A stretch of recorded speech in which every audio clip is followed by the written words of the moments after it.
안녕하세요. 저는 최근에 기적이라는 게 뭔지 경험했습니다. 저는 평범한 30대 변호사입니다. 어렸을 적부터 부모님은 제가 변호사 되기를 간절히 바라셨어요. 그런데 그게 자식이 잘 되기를 바라서 그런 게 아니라 그저 부모님의 욕심이셨죠. 할아버지도 아버지도 변호사인데다가 아예 로펌도 경영하실 정도여서 저도 당연히 변호사가 되어야 한다는 압박이 당연했습니다. 초등학교 때부턴 남들만큼은 해야 된다며 온종일 학원을 다니게 하셨고, 한글 책을 읽어도 내용이 긴가민가한 나이에 법을 공부하려면 한자를 익혀야 한다면서 일찍부터 형법이며 형수법이며 한자들이 가득한 법학책들을 읽게 하셨어요. 무슨 천자문 떼듯이 하루에 영어 단어에다 한자까지 외워야 할 것들이 한두 개가 아니었죠. 그러니 친구들과 편하게 놀았던 기억도 잘 없네요. 물론 애초에 유명한 사립초등학교 때부터 시작해서 부잣집 아이들이 모인 학교로 보내주셨으니 그 친구들도 저랑 상황이 별반 다르진 않았지만요. 물론 아버지는 그 중에서도 심한 편에 속하시긴 하셨습니다. 그냥 남들 정도로 하는 걸로는 안 돼. 당연히 남들보다 뛰어나야지. 너희 할아버지도 나도 변호사인데 네가 그렇게 멍청하게 굴어서 되겠어? 그렇지만 저 이번 한 달 내내 쉬어본 적이 없어요. 하루 정도는 집에서 쉬어도 괜찮잖아요. 아니면 저 골프 말고 축구 배우면 안 돼요? 축구는 해서 뭐해? 나중에 도움도 안 될 일에 시간 쏟는 짓은 하지도 마라. 지금 친구들도 축구하는 애들이 많아요. 아버지 말씀처럼 다른 사람들이랑 어울리려면 다른 사람들이 하는 스포츠를 해야 되는 거잖아요. 그런 건 어린애들이나 하는 거야. 나중엔 그런 거 다 필요 없다. 얼른 준비해. 시간 너무 많이 끌었다. 더 할 말 있어? 당연하다는 듯 어른이 된 후를 생각하고 행동하라는 아버지의 말씀에 나는 아직 어린아이라고 말하고 싶었지만 그 말을 해봤자 돌아올 말이 뻔하니 그냥 포기했습니다. 아직 제가 어리다고 하면 그럼 평생 어린아이로 살 거냐며 떼쓰지 말라고 하셨거든요. 그렇게 저를 몰아붙이시는 아버지 덕에 어릴 때부터 1년에 쉬는 날이 손에 꼽일 정도였습니다. 심지어 해야 할 공부량을 다 채우지 못한 날은 잠도 못 잤어요. 그냥 앉아있는 게 능사가 아니라 하겠다고 한 양을 다 채워야 한다며 채찍질을 하셨죠. 애초에 제가 그걸 다 하겠다고 계획을 세운 적도 없는데 아버지 마음대로 양을 정하시고는 못하면 무섭게 저를 혼내셨습니다. 어머니라도 저에게 살가우면 그나마 버틸만 했을 텐데 어머니는 한술 더 뜨셨죠. 넌 왜 이렇게 애가 끈기가 없니? 진짜 큰이라는 사람은 10년이고 20년이고 참는 거야. 그냥 참고 해. 언제까지 칭얼대기만 할 거야? 죄송해요, 어머니. 죄송한 거 알면 다음부터 그냥 해. 왜 이렇게 투정을 부려? 어머니는 저에게 애정이라곤 한 톨도 없으신 것처럼 행동하셨습니다. 말투가 냉정하신 건 둘째치고 저와 함께 식사도 하려고 하지 않으셨죠. 식사를 하시다가 제가 밥을 먹어야 될 시간이면 그대로 자리에서 일어나셨습니다. 마치 저를 보면 밥맛이 뚝 떨어지기라도 하는 듯이 그대로 숟가락을 놓으셨죠. 어머니, 식사 계속하세요. 제가 방에 들어가서 먹을게요. 됐다. 이미 입맛 다 떨어졌는데 뭘 더 먹니? 애초에 자리에 앉지를 말던가. 늘 저를 싸늘하게 쳐다보시고서는 방으로 들어가셨죠. 그 중에서도 가장 기억에 남았던 일은 제가 중학교 때 같은 반 아이랑 싸웠던 일이었어요. 친구랑 축구를 하는데 옆반이었던 애가 제 친구를 밀어서 넘어뜨리는 바람에 다리가 부러졌거든요. 그런데 사과도 안 하고 자기들끼리 신나서 넘어진 제 친구를 비웃는 겁니다. 실수라고 생각하고 넘기려고 했는데 친구를 비웃는 모습에 저도 화가 나서 그 친구에게 사과하라며 말하다가 결국엔 싸움이 붙어버렸죠. 저도 그 친구도 얼굴이 엉망이 되어선 양쪽 다 부모님이 오셨는데 그 친구는 부모님이 오시자마자 그 애의 얼굴을 살피면서 걱정을 하시더라고요. 그런데 저희 어머니는 교무실에 들어오자마자 저는 쳐다보지도 않으시고 상대 부모에게 징계를 주고 싶은 대로 하라고 하더라고요. 그 말에 선생님들도 당황하셔서는 먼저 상황 설명을 하려는데 듣지도 않았습니다. 우연히 어머님, 일단 상황 먼저 들어보시고 이야기 나누시죠. 우연히도 잘못이 있지만 일단 두 학생 모두 쌍방으로 일어난 싸움이고, 그리고 또 어차피 싸운 건 마찬가지 아닌가요? 얘가 먼저 잘못을 했겠죠. 귀한 아드님 얼굴에 생채기 내서 죄송해요. 징계는 원하시는 대로 내리세요. 저도 맞았어요. 제 얼굴은 보지도 않고 그런 말씀이 나오세요? 그러자 어머니는 평소보다 더 싸늘하게 저를 쳐다보시면서 조용하라고 하시더라고요. 선생님들도 오히려 저희 어머니를 말리면서 똑같이 싸웠으니 둘 다 교내 봉사로 마무리 짓겠다는 말에 겨우 상황을 끝낼 수가 있었습니다. 싸웠던 애한테도 그 부모님에게도 불쌍하다는 듯 동정의 눈길을 받으면서요. 두 사람 모두 심하게 다친 것도 아니고 우현이가 먼저 싸움을 걸어오긴 했지만 친구가 다친 걸 보고 사과도 안 하는 모습 때문에 그런 거니까 교내 봉사 20시간 정도 어떤가요? 네, 그렇게 하죠. 다음부터는 얘가 퇴학당할 사고 쳤을 때나 불러주세요. 이런 싱거운 일에 시간 버리고 싶지 않습니다. 그렇게 교장실을 나온 후로는 어머니는 이미 생채기로 가득한 제 뺨을 내리치셨습니다. 넌 대체 생각이란 게 있니? 너랑 싸운 애가 어떤 애인 줄 알고 그런 거야? 우리 로펌에 일을 몇 개를 갖다주는 회사인데 어쩜 이렇게 생각이 없어? 아까도 들으셨잖아요. 저만 일방적으로 잘못한 게 아니라 저 친구도 저 때렸고 저도 그냥 시비를 건 건 아니고 저 애가 먼저 잘못을 했단 말이에요. 누가 잘못을 했든 어쨌든 넌 네 앞가림이나 잘해. 변호사가 될 마음은 있는 거야? 다음부턴 누가 먼저 때려도 그냥 맞고만 있어. 일 크게 버리지 말고. 어머니의 말에는 처음부터 끝까지 제 걱정이라곤 단 1%도 없었습니다. 그저 짜증이 뒤섞여 있을 뿐이었죠. 그 뒤로는 저도 완전히 마음을 닫아버렸고 어머니와 3마디 이상 이야기를 나눈 적이 없습니다. 그나마 제가 마음을 붙일 수 있었던 건 가정부 아줌마였어요. 어렸을 때부터 부모님의 사랑도 제대로 못 받고 자란 제가 안타까우셨는지 어머니나 아버지가 저를 혼내시고 제가 기죽어 있으면 두 분 모두 거실로 나오시지 않을 때 몰래 라면을 끓여주시거나 직접 핫케이크를 구워주셨습니다.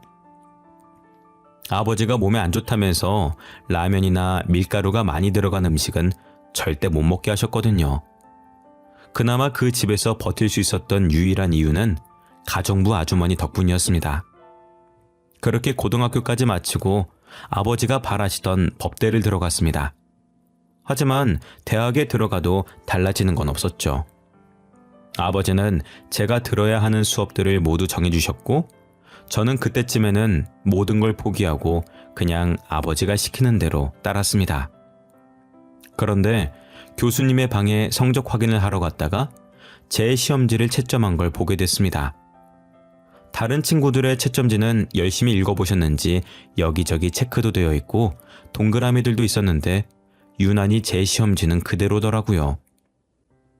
아직 채점도 하지 않으셨나 싶었는데 교수님이 제 이름을 물어보시더니 확인도 안 하시고 에이프릴이라고 말씀해 주시는 겁니다. 의아해서 채점을 한 게 맞냐고 물었는데 여전히 확인도 안 하시고 그렇다고 하시더라고요. 그리고 몇 번이나 그런 일들이 반복됐고 아무리 공부를 대충 해도 전 과목이 에이프릴이 나오는 게 신기했습니다. 그런데 첫 번째 학기가 끝나갈 때쯤 그 이유를 알아냈죠. 교수님의 방에 들어갔다가 책상 한편에 저희 아버지의 명함을 발견했거든요. 이게 왜 있는 건가 이상하다 생각했었는데 알고 보니 아버지가 그동안 교수들에게 돈을 주고 제 성적을 부탁하신 거였습니다. 아버지가 들으라고 하는 수업만 들은 게 아버지가 매수에 성공한 교수들이었던 거죠. 저는 법을 가르치고 변호사까지 하는 사람들이 이렇게 비양심적일 거라고는 상상도 못했습니다. 아버지에게 저는 그냥 하나의 꼭두각시 중에 하나였을 뿐이었다는 거였죠. 교수님께 따지자 교수님은 오히려 저에게 몰랐냐는 듯이 물어보시더라고요. 교수님, 여기에 저희 아버지 명함이 왜 있어요? 저희 아버지랑 아는 사이세요? 아버님이 네 성적 부탁하고 가셨잖아. 너 몰랐어? 난 네가 나 감시하려고 매번 와서 성적 물어보는 줄 알았는데. 저희 아버지가요? 그게 무슨 말씀이세요? 아이고, 내가 말을 잘못했구나. 그냥 못 들은 걸로 해라. 아버지한테는 아무 말 하지 마. 알았지? 그 말을 들으니 그동안 제가 얼마나 멍청했는지 알았죠. 저는 화가 나서 그대로 아버지 회사로 찾아가 따져 물었습니다. 아버지, 지금까지 돈으로 교수님들 매수해서 제 성적 좋게 주라고 하셨어요? 그걸 이제 알았냐? 아직 로스쿨에 간 것도 아닌데 거기서부터 뒤처지면 어쩌려고 그래. 학교 성적도 좋아야 로스쿨 입학도 할 수 있지. 그건 제가 알아서 할 문제죠. 아버지가 왜 거기에 개입을 해요? 네가 알아서 잘 못하니까 그렇지. 넌 대체 누굴 닮아서 머리가 떨어지는 거야? 이제 제가 무슨 수업을 신청하든 신경 쓰지 마세요. 계속 그렇게 돈으로 성적 매수하실 거면 전 교수들한테 사과 한 박스씩 돌려보시던가요. 저는 그 이후로 아버지가 제 성적이며 제 수강 기록도 못 보도록 철저하게 숨겼고 성적이 뚝 떨어지긴 했지만 처음으로 제 마음대로 하고 그에 대한 책임도 졌습니다. 성적이 떨어진 건 아쉬운 일이지만 그렇게 성적을 쉽게 높여서 로스쿨에 간다고 해봤자 거기서 뒤처지기밖에 더 하겠어요? 차라리 일찍 알아서 다행이라고 생각했죠. 그 후로 아버지가 제 일에 더 이상 참견하려고 할 때마다 저도 대들었고 대학을 졸업할 때쯤에는 아버지도 제가 알아서 하라며 포기하셨습니다. 그 후로 저는 졸업을 하고 무사히 로스쿨에 들어갔고 로스쿨 졸업 후 변호사가 되었습니다. 솔직히 변호사는 아버지의 희망사항이었으니 제가 바라는 게 정말 변호사가 맞는지 로스쿨에 들어가는 것도 고민스러웠었는데 결국엔 그동안 아버지의 수많은 변호를 맡다 보니 변호사 말고는 마음에 끌리는 게 없긴 하더라고요. 지금은 금액이 큰 사건 위주로 맡으시긴 하지만 원래는 억울하게 누명을 쓴 피의자를 변호하는 일도 많으셨거든요. 그런 멋진 모습을 보며 자랐으니 마음이 끌릴 수밖에 없더라고요. 변호사가 된 후로 아버지와 로펌에 들어가 일을 배우면서도 딱히 아버지와 마주칠 일은 없었습니다. 다 같이 회식을 해도 아버지는 잘 참석도 하지 않으셔서 더 그랬죠. 그런데 한참 술을 마시고 분위기가 무르익어 갈 때쯤 저랑 같이 들어온 동기가 저에게 왜 아버지랑 친하지 않냐면서 묻더라고요. 대표님이 아버지인데 왜 아직도 이렇게 잡일만 하고 있어? 재판도 시시한 재판만 내보내고. 진짜 아버지 맞아? 진짜가 아닌 쪽은 아버지가 아니라 어머니지. 동기의 말에 저를 힐끗 보면서 저랑 가장 멀리 앉은 직원 하나가 작게 말하더라고요. 안 그래도 동기의 말에 기분이 좋지만은 않아서 간신히 표정 관리하고 있었는데 그 직원의 말에 저도 모르게 뭐라 그랬냐면서 반문을 했습니다. 지금 뭐라고 하셨어요? 어머니가 어쨌다고요? 아니에요. 제가 취했나 보다. 자꾸 아무 말이나 나오네. 아니요. 제대로 말씀하신 것 같은데? 그러자 몇몇 직원들은 눈빛을 주고받으면서 제 눈치를 보더라고요. 무슨 일인가 궁금해서 계속 독촉을 하니 나중에 조용히 와서 말해주더라고요. 제 어머니가 친어머니가 아니라고요. 저는 아버지가 밖에서 낳아온 자식이라는 걸요. 우연 씨 어머님은 따로 있으시잖아요.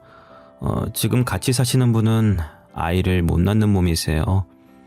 그래서 우연 씨는 밖에서 나온 거라고 제가 그 당시에 회사에 소문이 도는 걸 들었거든요.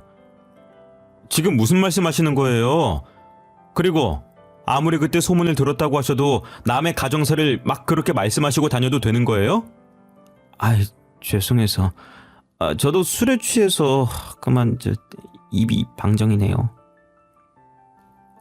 회식 자리가 끝나고 심란해진 저는 집으로 돌아가 아버지에게 물었습니다. 아버지, 제가 밖에서 나온 아들이에요?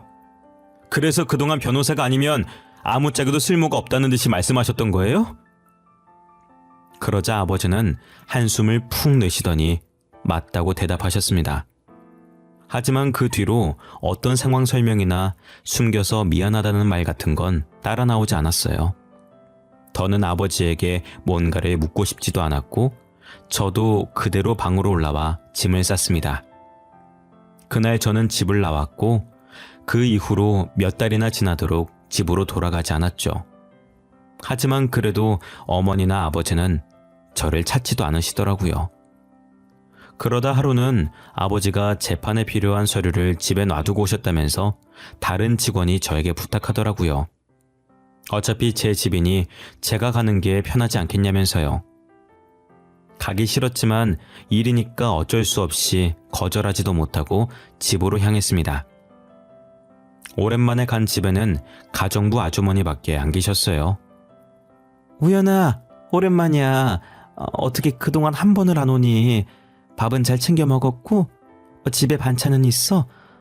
요리도 안 해본 애가 갑자기 덜컥 나가선 할 말이 있는데 시간 괜찮니?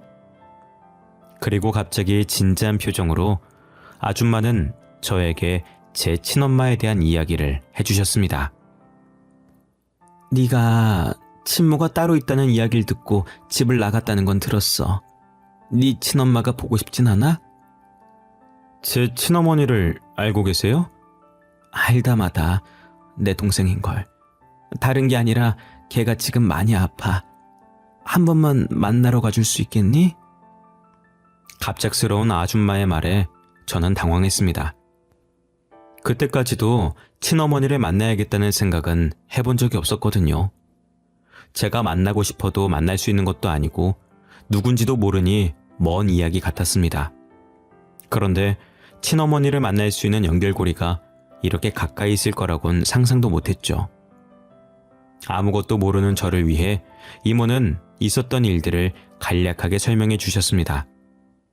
사실 친어머니와 아버지는 결혼을 하기 전부터 사귀고 계셨었는데 아버지도 집에서 도움이 되는 결혼을 해야 된다며 지금 어머니와 결혼하신 거였습니다. 아버지는 이미 제 친어머니가 있으니 처음엔 지금 어머니에게 마음을 주지 않으셨는데 어머니는 그게 아니었던 거죠. 그런데 결혼을 하고 나서도 아버지는 어머니의 마음을 자기에게로 돌리기는커녕 더 밖을 나돌면서 아예 두 집 살림을 하기 시작하신 겁니다. 그러는 사이 제가 생겼고 어머니는 마음이 조급해지셨던 거였죠. 어머니는 애초에 자궁이 기형이라 아이를 가지는 게 거의 불가능에 가깝다고 했거든요. 아버지는 안 그래도 사랑하는 사람이 아이까지 가졌으니 집에도 안 들어오셨고 그런 아버지의 마음을 돌리기 위해서 어머니는 인자한 척 그냥 집에서 들어와 살면서 출산 준비를 하라며 먼저 권유하셨습니다. 처음엔 저희 친어머니도 그건 아닌 것 같다고 거절하셨었지만 끝까지 집으로 들어오라면서 설득에 설득을 거듭해서 집으로 들어오셨던 거였죠. 하지만 그때부터 어머니의 계획은 시작이었습니다. 아버지는 어차피 출근을 해야 하니 낮에는 안 계셨고 집에는 두 사람만 있으니 마음 편히 저희 어머니에게 독서를 퍼부은 겁니다. 아버지가 없을 때마다 아이는 진짜 아버지 아이가 맞냐부터 시작해서 어디서 몸을 구르고 다녔는지 알 수가 없다며 친어머니가 부모님이 안 계신 것도 걸고 넘어졌죠. 그러니 어머니는 스트레스를 받았고 아버지에게 말하려고 했었지만 아버지 앞에서는 엄청 착한 척을 해서 아버지가 믿지도 않았다고 하더라고요. 아버지 앞에선 친어머니를 챙기는 척하면서 음식을 건네주다가 접시를 제대로 받기도 전에 떨어뜨려버리고 그걸 보고 호들갑을 떨면서 친어머니가 일부러 접시를 안 받았다는 식으로 몰아갔다는 겁니다. 그러면서 마지막에는 자기가 잘못했었다는 식으로 반성하는 척을 하니까 아버지 눈에는 점점 저희 친어머니가 술을 쓴다고 생각했던 거였죠. 심지어는 제 친어머니가 낮 동안 아이를 제대로 돌보지 않는다며 대신 돌보다가 상처가 났다며 아버지에게 일러바쳤습니다. 사실은 강제로 친어머니가 안고 있던 저를 빼앗으려다가 제가 할퀴는 자국이었지만 아버지는 이미 어머니의 말에 홀라당 넘어가신 후였습니다. 그만큼 어머니가 아버지 앞에서 연기를 잘했다고 하더라고요. 친어머니가 너무 힘들어서 아버지에게 말을 하면 아버지는 점점 친어머니에게도 잘못이 있지 않냐는 식으로 몰아붙이셨고 결국엔 제가 태어나고 얼마 지나지 않아 두 사람의 사이가 너무 나빠져서 친어머니는 집에서 쫓겨나셨다고 합니다. 친어머니는 저를 데리고 나가고 싶으셨는데 아버지가 절대로 안 된다고 했고 쫓겨난 후로도 저를 찾아와 얼굴만 보여달라고 했는데 아버지는 그것조차도 안 된다고 했다네요. 결국엔 다시 재혼도 못하고 저를 낳고 난 이후로 몸이 너무 약해지셨는데 그래도 먹고 살아야 하니 억지로 일을 하다가 지금은 백혈병에 걸리셨다고 했습니다. 이모는 친어머니를 대신해 일하면서 제가 자라온 이야기나 사진들을 보내주셨고 그걸로나마 어머니는 저를 지켜보셨다고 합니다. 그런데 지금까지 온갖 치료법을 모두 써봤지만 큰 효과를 보지 못해서 지금은 골수이식을 받지 않으면 살 날이 정말 얼마 남지 않았다고 하더라고요. 갑자기 이런 말에서 당황스럽겠지만 동생이 너를 너무 보고 싶어해. 마지막으로 가기 전에 얼굴이라도 한번 보여주면 안 될까? 그동안 존재도 모르고 있던 친어머니가 살 날이 얼마 남지도 않았다는 이야기까지 듣자 마음이 조급해졌습니다.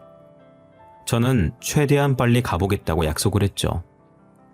그리고 이틀 후 면회를 하러 가니 이젠 눈도 점점 안 보이시는지 저를 못 알아보시더라고요. 안녕하세요. 안녕하세요. 언니가 소개해줄 사람이 있다고 하던데 누구예요? 내가 요즘에 시력이 안 보여서. 저예요. 어머니 아들이에요. 그러자 어머니는 잘 보이지도 않는 눈으로 저를 뚫어져라 응시하셨습니다. 그리고 수화기를 들고 아무 말도 못하시고 창 너머로 저를 보시며 눈물을 흘렸습니다. 우연이니? 정말 우연이야? 네, 저예요. 어머님의 존재를 너무 늦게 알았어요. 죄송해요. 그동안 수천 번도 더 입에 담았던 어머니라는 단어가 그날은 왜 그렇게 슬프게만 느껴졌는지.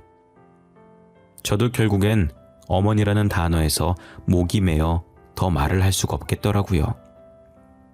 어머니와 저는 한참 동안 서로를 바라보면서 눈물만 흘리다가 면회 시간을 보냈습니다.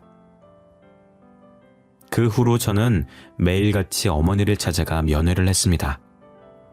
이미 백혈병으로 눈이 잘 보이시지 않는 어머니를 위해서 조금이라도 더 많이 얼굴을 보여드리고 싶었습니다. 이제 겨우 만났는데 이별을 코앞에 두고 있으니 하루하루 매 시간 1분 1초가 귀하게 느껴졌어요.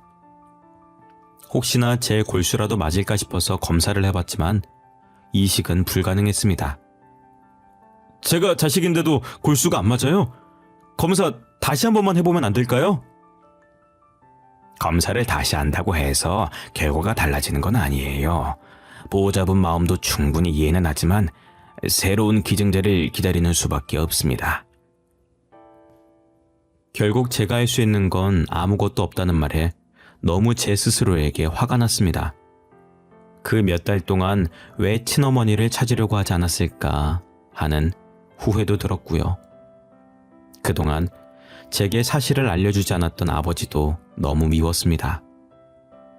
어머니에 대한 언질이라도 주셨다면, 혹은 어머니가 저를 찾아왔을 때 내치지 않으셨다면 이렇게까지 친어머니를 뒤늦게 만나 후회만 하고 있진 않았을 거라는 생각이 들었거든요. 아무리 생각해도 원망이 가라앉지 않아 결국엔 아버지를 찾아가 따져 물었습니다. 아버지, 그동안 저한테 왜 숨기셨어요? 왜 진작에 친어머니가 따로 있다는 말씀은 안 하셨어요? 친어머니, 낳아주면 그게 다 친엄만 줄 알아? 널 낳은 건 그 여자겠지만 널 기른 건 네 엄마야. 길러준 은혜도 모르고. 그래서 이제 친엄마가 보고 싶기라도 한 거야? 네, 보고 싶어서 뵙고 왔습니다. 아버지는 그래도 한때 사랑했던 여자인데 보고 싶지도 않으세요? 이제 세상에 살아계실 날도 많지 않으세요? 그러자 아버지는 흠칫 저를 쳐다보시더니 다시 표정을 바꾸시고는 신경도 안 쓴다는 듯이 말씀하셨습니다. 그런 여자가 내가 상관할 게 뭐냐? 에? 어차피 세상을 뜰 사람이면 너도 신경 끄고 네 인생 살아. 제 인생은 제가 할게요. 아버지처럼 거짓말에 휘둘리는 인생은 안 살아야죠. 아버지는 그 말을 듣고 화를 내시려 자리에서 벌떡 일어나셨지만 저는 그러든 말든 신경도 쓰지 않고 방문을 쾅 닫고 나와버렸습니다.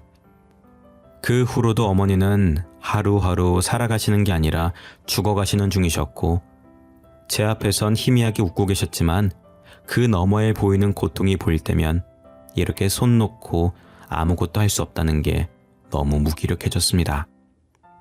그러던 하루는 제가 어머니의 면회를 마치고 나왔을 때 병원 앞에 있는 아버지를 마주쳤습니다. 여기는 어쩐 일이세요? 볼 일이 있어서 왔다가 그 여자가 입원해 있는 병원이라길래 이제 네 발목 그만 잡으라고 말하러 왔다. 제 발목을 잡다뇨? 그건 저희 엄마가 아니라 아버지랑 같이 사는 그분이시겠죠. 아버지는 아직도 그 여자한테 속고 계신 거예요. 아직도 모르시겠어요? 내가 속긴 뭘 속아? 응? 네 어머니는 저 병원 안에 있는 저 여자가 아니고 널 키워준 사람이야. 아직도 그 여자한테 속고만 계시니 저는 더 드릴 말씀이 없네요. 어머니한테 찾아갈 생각은 하지도 마세요. 어떻게 사랑했던 사람이라면서 그 사람의 말은 제대로 들어보지 않을 수가 있는지, 정말로 어머니를 사랑했던 건 맞는지 의문스러웠습니다. 그 후로 며칠 동안 일이 너무 바빠서 면회 시간에 맞춰서 어머니를 만나러 가지 못했습니다. 그런데 그 사이에 아버지가 찾아갔었었는지 그 다음번에 찾아가니 어머니가 저희 아버지 이야기를 하시더라고요. 네가 안 오는 동안 네 아버지가 찾아왔었어.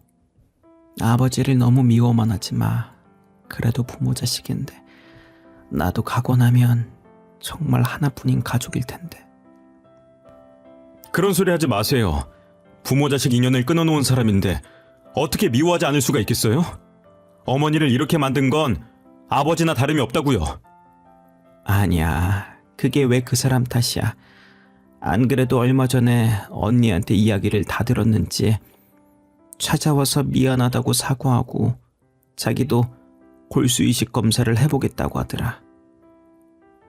아버지는 사실 가정부 아주머니가 사실 어머니의 언니라는 사실을 아시면서 내버려 두신 거였습니다. 그런데 저와 병원에서 마주친 날 한 이야기가 마음이 쓰이셨는지 그날 가정부 아주머니에게 그때 있었던 일들에 대해서 물어봤고 비로소 그동안 아내가 자기를 속여왔다는 걸 알아차린 거였죠. 늦었지만 미안한 마음이라도 전하려 병원을 찾아 어머니에게 사과를 했고 자기가 골수이식이라도 해줄 수만 있다면 해주겠다면서 약속을 하고 가셨습니다. 하지만 저처럼 아버지도 골수이식은 불가능하셨어요. 아버지도 아무것도 할 수 없이 보고만 있어야 한다는 생각에 괴로우셨겠죠. 어머니의 이야기를 듣고 그날 아버지와 찾아가서 대화를 해보기로 마음먹었습니다. 아버지, 어머니 찾아가셨다는 이야기는 들었어요. 그동안 찾으시려면 찾으실 수 있었잖아요. 대체 왜 그동안 아무것도 안 하셨어요? 미안하다. 그때는 내가 잘한 것도 없으니 집에 있는 아내의 눈치도 보였고 그래서 나도 모르게 네 친모를 나쁜 사람으로 보고 싶어서 그렇게 봤었던 것 같구나. 그래서 이제 어떡하실 생각이에요? 그분이랑은 계속 살 생각이에요? 저는 아무리 생각해도 그 여자 용서 못하겠어요. 아버지도 한참을 생각에 잠기셔서 결론을 내리지 못하셨습니다. 그 당시에 아무리 잘못을 했다고 해도 사실 아버지도 잘하신 게 없으신 상황이었고, 나름 아버지도 어머니 모르게 가정부가 누군지 다 알면서 계속 내버려 두셨기 때문에 무작정 이혼하겠다는 마음을 먹지도 못하고 계시더라고요. 그 이후로 저희 사이엔 정적이 흘렀고, 그 정적을 깬 건 다름 아닌 제 전화벨 소리였습니다. 전화가 걸려온 건 가정부 아주머니셨어요. 우연아, 지금 네 엄마 골수랑 맞는 기증자가 나타나서 내일 바로 수술 들어갈 수 있다고 하네? 내일 병원으로 올 수 있겠어? 그래도 혹시 모르니까 얼굴은 봐야지. 이모는 조금 들뜬 목소리로 저에게 기쁜 소식을 안겨주었습니다.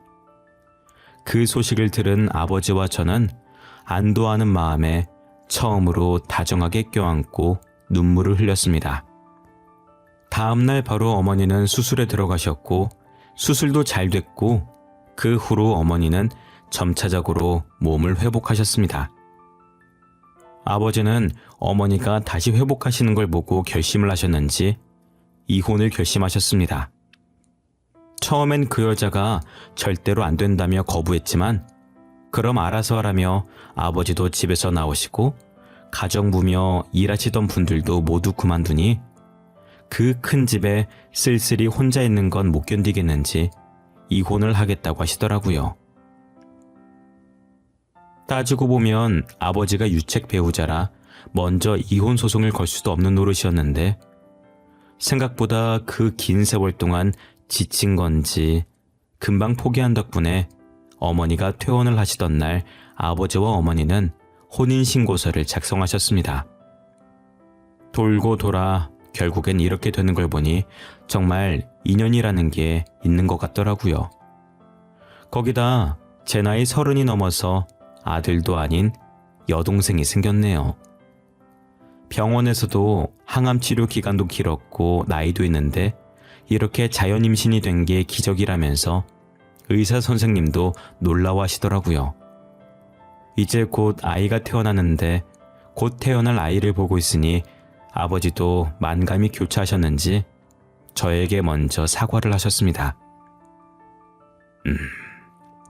내가 너라도 잘 키워야 한다는 생각에 사로잡혀서 참 몹쓸 짓을 한 것 같구나. 지금 생각해보니 그때는 내가 참 어리석었어. 미안하구나. 이 말로 용서를 받을 수 있을지도 모르겠지만. 먼저 말씀해 주셔서 감사해요. 제 동생한테는 그러시면 안 돼요? 아버지도 저를 미워해서 그런 게 아니라 어떻게든 더 잘 키워보려고 그러셨다는 걸 이젠 알고 있으니 아버지의 사과도 사실 필요 없었어요. 앞으로 태어날 동생은 자유롭게 자라게만 해달라고 부탁드렸죠. 세상에는 참 정해진 인연도 있고 기적이라는 것도 있다는 걸 저희 부모님을 보면서 깨달았습니다. 언젠가 저에게도 인연이 찾아올 거라 생각하고 기대하고 있습니다. 여러분들도 옆에 있는 소중한 인연들을 놓치지 않으셨으면 합니다. 그러면 언젠가 여러분들 곁에도 기적이 찾아올 거라 생각합니다. 여러분들도 행복하시길 바라겠습니다.